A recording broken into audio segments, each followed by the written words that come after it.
Caleb had 3 touchdowns, caught one too. Here's his record this season.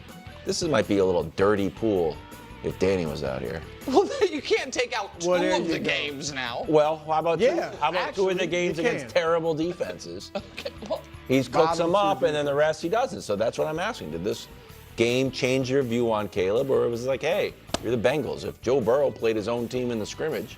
and we should also include, after the Bears blew this, and then Caleb made a huge play at the end. Yes. Like, if people didn't watch, it was an amazing final drive for Caleb.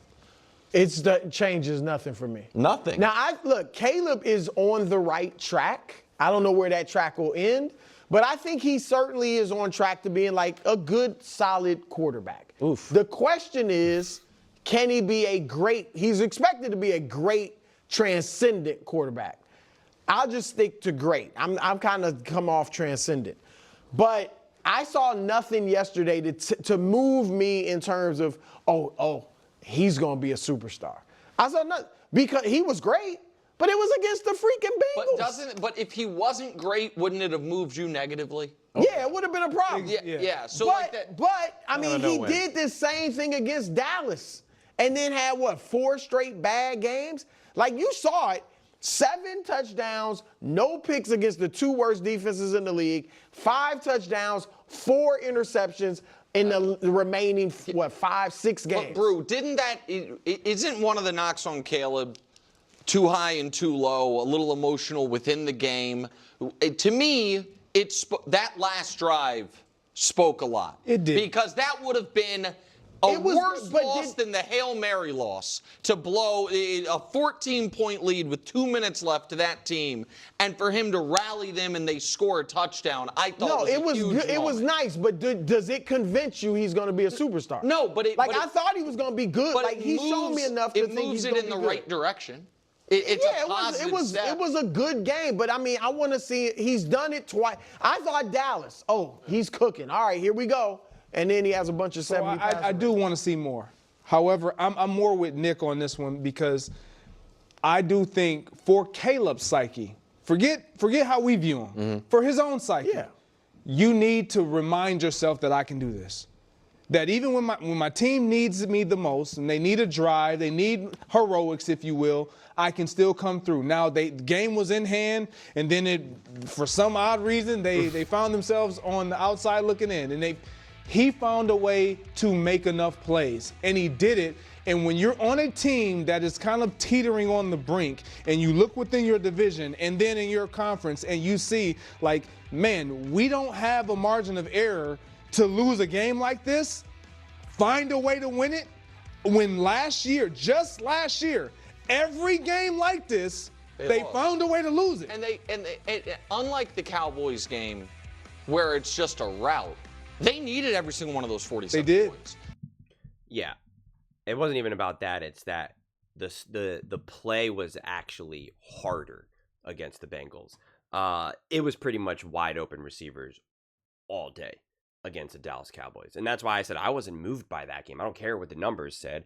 And Caleb missed a lot of throws in that game. And Tom Brady was counting them. They were up to like 7 or 8 missed throws. And so even though he put up huge numbers and had the success that he did, I was like, the game doesn't really matter that much to me. And like I defended that take by also saying, I expect Caleb Williams to be able to hit those types of throws because I don't think Caleb Williams is a bust. I don't think Caleb Williams is this bad quarterback. So like I'm not going to be impressed by those moments because I expect him to be able to do that. It comes from a source of belief. And in this game as well, I expect Caleb to be great against bad defenses. And so I do want to see plenty more. But there's a huge but there. He was still making great plays. The game itself called upon him many times, and he succeeded, whether it was against bad defenses or not. And he was making great throws on the run with great scrambles, whether it be against bad defenses or not. Now, if Caleb was in year 3, 4, or 5, yeah, I would care a lot less. If Patrick Mahomes has had this type of game, or Josh Allen, or Jalen Hurts, or whatnot, and the season was going well, and they were having success, I'm like, yeah, I expect you to be able to do that. But when you're a young quarterback, when I see you as in year 1, or unless like you are a Mahomes or Jalen, and your team is really struggling, and you guys are kind of teetering, and like you need a huge game, then I'll be like, okay, that's a big victory. But under more neutral circumstances, I'm like, yeah, that's my floor. I expect you to be able to do that, because if you can't, well, then you're not a great quarterback. So we don't have to downplay this game. We can find the real big positives in it, but this is also not, to me, like an example of like, see, he's the superstar that we all know and love. It's not that either. But it's still an incredibly net positive and a great game. And like I said in my previous take with the Bears, with the herd, I was just like saying that regardless, this team is moving in the right direction. Even if you want to play Bruce game and saying that like that he hasn't taken any steps forward, and that's Bruce's opinion.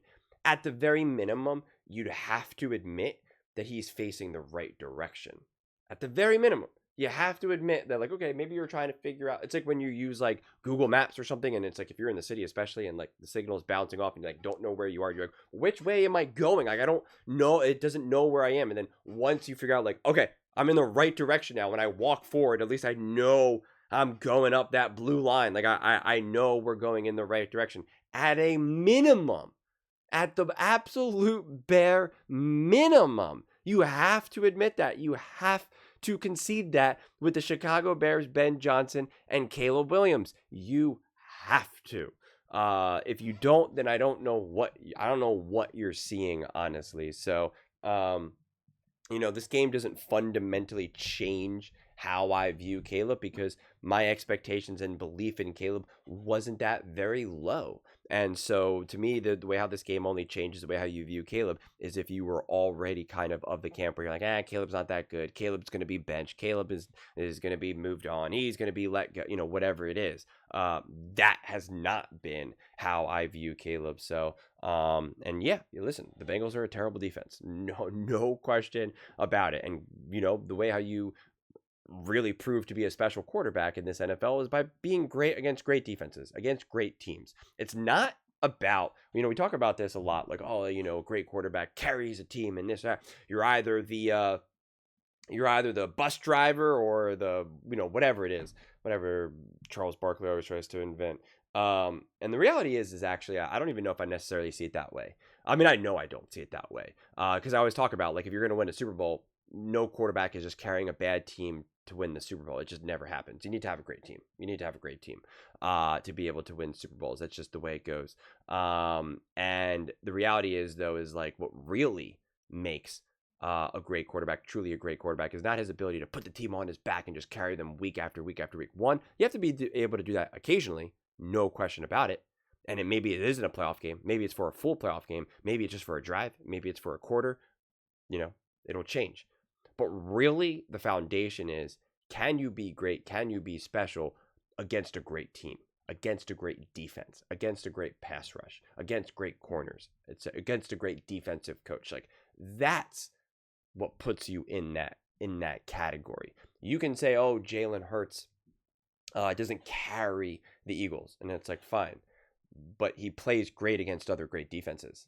It's not like he puts up amazing numbers against bad defenses only to crumble against great defenses. It's not what happens.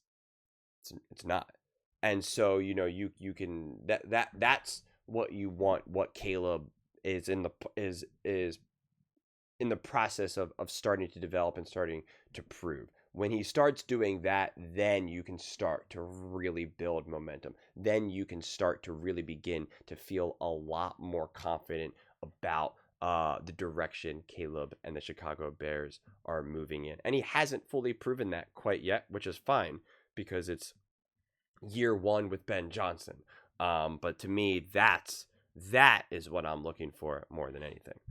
But those are just my thoughts. I'd absolutely love to hear yours. What do you guys all think about Caleb Williams and the Chicago Bears? Has this game changed the way you view Caleb at all? Let me know your thoughts in the comments below. I read every single comment, so whether you agree with me or disagree with me, either way, let's get in some discussions, let's get in some fights, but ultimately, Let's just have some fun.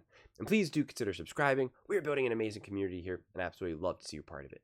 I want to build something that we all genuinely feel connected to. Something that we're really excited to be part of. I think we're well on our way to doing it. And please don't forget to give this video a thumbs up, as it really does help the visibility and the algorithm. Thank you so much. See you next time.